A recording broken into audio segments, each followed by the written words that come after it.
Samedi 14 mars, le jour se lève sur Paris.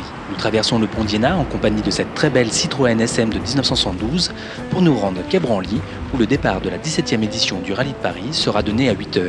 Moment très apprécié par Hervé Charbonneau, l'organisateur de ce rallye.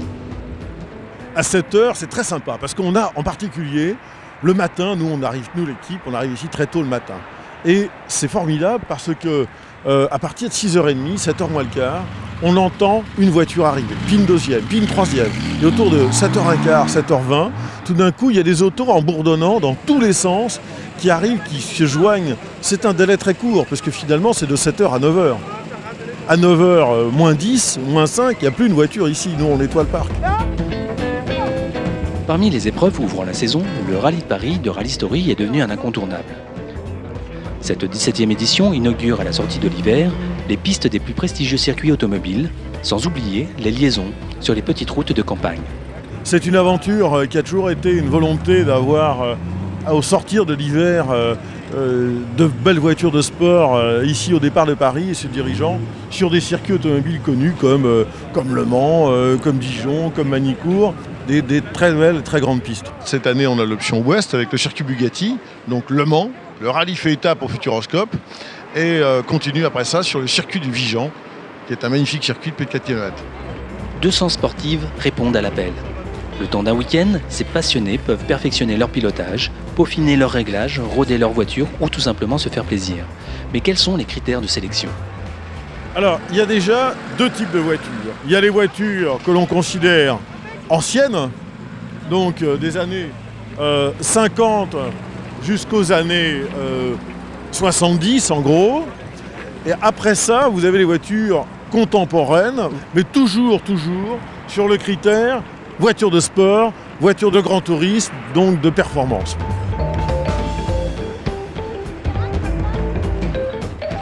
Le Rallye de Paris nous donne l'occasion d'admirer des autos que l'on voit généralement dans les salons internationaux, en photo, dans les garages, mais rarement sur la route.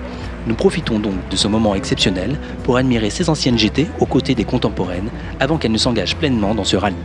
D'abord, c'est pas une course, c'est une balade de gentleman. Car vous savez, c'est un rallye particulier où chacun se fait plaisir, mais il n'y a pas de critères de vitesse puisque le classement se fait par le calcul des points des contrôles de passage sur la route et une formule de régularité où la vitesse ne compte pas sur tous les circuits. Ça permet aux concurrents d'exploiter vraiment leur véhicule pleinement, à l'allure qu'ils souhaitent, et de rouler conforme au code de la route, le reste du temps sur les petites départementales. On leur fait découvrir complètement des campagnes qu'ils ne connaissent pas.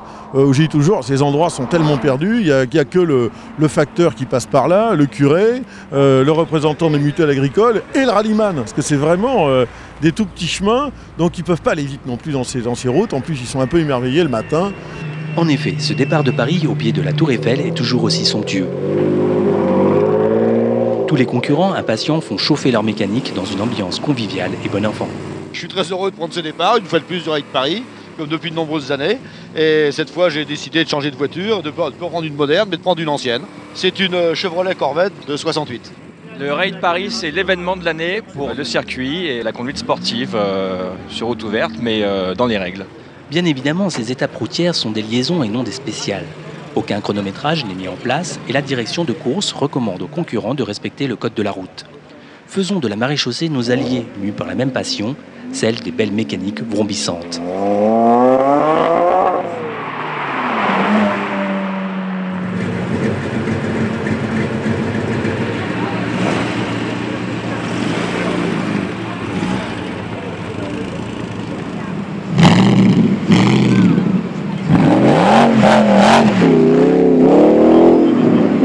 Retrouvons nos concurrents du 17e Rallye de Paris au départ de l'hôtel Plaza de Poitiers.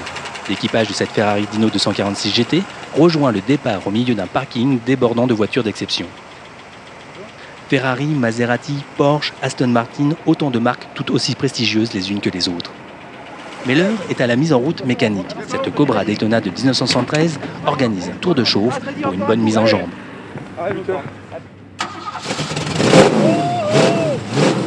Alors, est-ce qu'il y a une procédure d'allumage particulière pour votre auto ? Non. Non, j'avais pas mis le double du circuit, mais sinon c'est bon. Une grand-mère qui a le réveil un peu difficile le matin.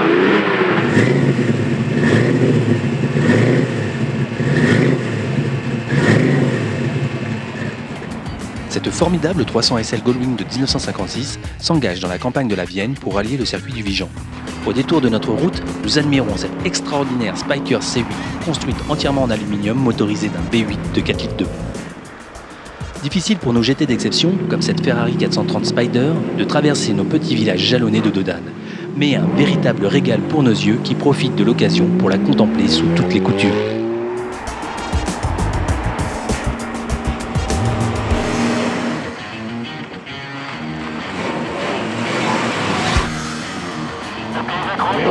Nous voici arrivés sur le circuit du Val de Vienne, un tracé homologué FFSA de 3 km 757, sur lequel nous avons rencontré Laurent, le propriétaire de cette Mercedes 300 SL Papillon de 1956, à l'histoire exceptionnelle. Alors, il a une histoire, oui, effectivement, c'est la voiture de notaire qu'il a achetée en 1966. Et puis, il l'a démontée, remontée je ne sais combien de fois, et on n'a jamais pu voir cette voiture roulante. Donc, il est parti, il nous a quittés il y a 1 an et demi, en 2008, et puis on s'est dit qu'on allait la remonter pour lui. Voilà, donc on l'a remonté pour lui et c'est pour ça qu'on est présent aujourd'hui sur le Rallye de Paris. C'est vraiment une voiture exceptionnelle, un vrai plaisir à conduire. Très difficile à conduire, mais un vrai plaisir. Voilà, ça c'est vraiment sympa.